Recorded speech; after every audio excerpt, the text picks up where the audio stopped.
Hi viewers, welcome to multi info Tamil. நம்ம channel சார்பாக உங்கள் அனைவருக்கும் wish you a happy new year.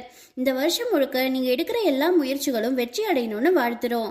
New year ஆரம்பிச்சிருச்சு. இப்போது நமக்கு ரெண்டு விஷயம் ஞாபகம் வரும். ஒன்று ரெசல்யூஷன், இன்னொன்று ராசி பலன். ரெசல்யூஷன் எடுக்கிறோமோ இல்லையோ, ஆனால் இந்த வருஷம் நம்ம லைஃப் டெவலப் ஆகுமா, நமக்கு சக்ஸஸ் கிடைக்குமா, நம்ம ராசிக்கு இந்த வருஷம் எப்படி இருக்கும் அப்படின்னு எல்லாருமே ராசி பலனை பார்க்க ஆரம்பிச்சிருப்போம். இப்படி ராசி, நட்சத்திரம், ஹாரோஸ்கோப் இதுக்கு பின்னாடி இருக்கிற வரலாறு என்னங்கிறத இன்னைக்கு வீடியோவில் நம்ம பார்க்க போகிறோம். வீடியோக்குள்ளே போகலாமா? கிமு 2000ஆவது ஆண்டு சுமேரியால தான் அஸ்ட்ராலஜி கண்டுபிடிச்சாங்க. அவங்க 18 நட்சத்திரங்களை உருவாக்கி அதை வழிபட்டாங்க. அதற்கு பிறகு கிமு 1500ஆவது ஆண்டு இது எகிப்துக்கு பரவச்சு. பூமி சூரியனை சுத்தி வர பாதையை 12ஆ பிரிச்சு 12 ராசிகளை உருவாக்குனாங்க. கிமு 500ஆவது ஆண்டு இதை கிரேக்கர்கள் ஏத்துக்கிட்டாங்க. அவங்க இதுல சில மாடிஃபிகேஷனை பண்ணி வழிபட ஆரம்பிச்சாங்க. இப்போ நம்ம பயன்படுத்திக்கிட்டு இருக்கிற மேஷம் முதல் மீனம் வரையான ராசிகள் அவங்க கண்டுபிடிச்சது தான். அதற்கு பிறகு ரோமானியர்கள் கிமு 100ஆம் நூற்றாண்டில் இதை பயன்படுத்த ஆரம்பித்தாங்க. அவங்களுடைய கடவுளர்களுடைய பெயர்களை இதற்கு வச்சாங்க. சில கேரக்டர்களும் இது கூட சேர்த்தாங்க. கிபி 500ஆவது ஆண்டு இப்போ நம்ம பயன்படுத்திக்கிட்டு இருக்கிற ராசி, நட்சத்திரம் மற்றும் பல கோள்களை உள்ளடக்கிய ஜாதக அமைப்பு உருவாக ஆரம்பிச்சிச்சு. நவீன காலமான இந்த காலத்தில் ஒருத்தருடைய ராசியை வச்சு தான் அவங்களுடைய வருங்காலம் எப்படி இருக்கும், அவங்களுடைய ரிலேஷன்ஷிப், அவங்களுடைய குணாதிசயங்கள் எல்லாத்தையுமே மதிப்பிடுறாங்க. இப்போ இருக்கிற காலகட்டத்தில் ராசிங்கிறது ஒரு மிக முக்கியமான பங்கு வகிக்குது.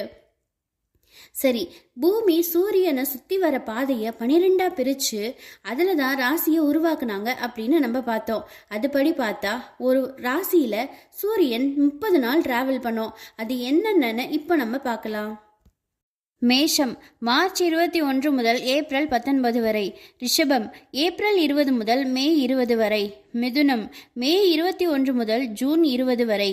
கடகம் ஜூன் 21 முதல் ஜூலை 22 வரை. சிம்மம் ஜூலை 23 முதல் ஆகஸ்ட் 22 வரை. கன்னி ஆகஸ்ட் 23 முதல் செப்டம்பர் 22 வரை. துலாம் செப்டம்பர் 23 முதல் அக்டோபர் 22 வரை.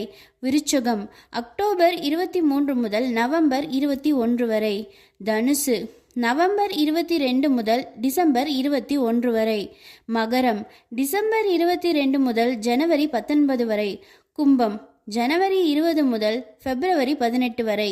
மீனம் பிப்ரவரி 19 முதல் மார்ச் 20 வரை. இப்போ உங்களுக்கு ஒரு டவுட் வரலாம். ஒவ்வொரு ராசிலையும் சூரியன் 30 நாள் டிராவல் பண்ணுது. நமக்கு மொத்தம் 12 ராசிகள் இருக்கு. 12 மாதங்கள் சேர்ந்தது ஒரு வருஷம். அப்படின்னா தமிழ் கேலண்டரை பேஸ் பண்ணியிருந்தா இது சித்திரையிலேருந்து ஸ்டார்ட் ஆகியிருக்கணும். இங்கிலீஷ் கேலண்டரை பேஸ் பண்ணியிருந்தா ஜான்வரியிலேருந்து ஸ்டார்ட் ஆகியிருக்கணும். ஆனால் இது ஏன் மிடில் இருந்து ஸ்டார்ட் ஆகுதுன்னு உங்களுக்கு தெரியுமா? இது நேஷனல் கேலண்டர். 22 மார்ச் 1957 தான் நேஷனல் கேலண்டரை இன்ட்ரடியூஸ் பண்ணுறாங்க. இது சாக்கா ஈராவை பேஸ் பண்ணுது. 78 CE தான் சாக்கா ஈரா அப்படின்னு நம்ம சொல்றோம். அந்த காலத்துல கேலண்டரை எப்படி உருவாக்கியிருப்பாங்கன்னா, சூரியன் கிழக்கு திசையில உதிக்குதுன்னு நம்ம சொல்றோம். ஆனா எல்லா நாளுமே சூரியன் கிழக்கு திசையில உதிக்குதானா? கிடையாது.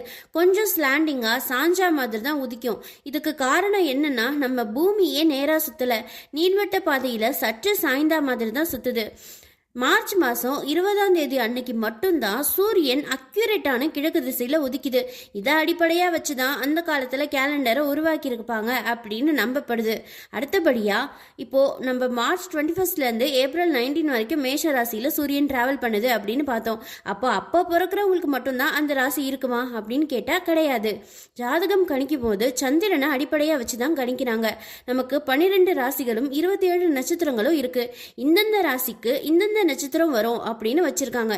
இப்போ ஒரு குழந்தை பிறக்கிற அன்னைக்கு சந்திரன் எந்த நட்சத்திரத்துல இருக்கோ அந்த நட்சத்திரம் எந்த ராசிக்கு வருதோ அந்த ராசி தான் அந்த குழந்தைக்கு வரும் அப்படின்றத அடிப்படையா வச்சுதான் ஒருத்தருடைய ஜாதகத்தை கணிக்கிறாங்க.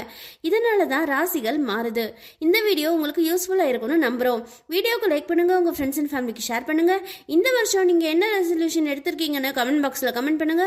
மறக்காம மல்டி இன்ஃபோ தமிழை சப்ஸ்கிரைப் பண்ணுங்க. தேங்க்யூ.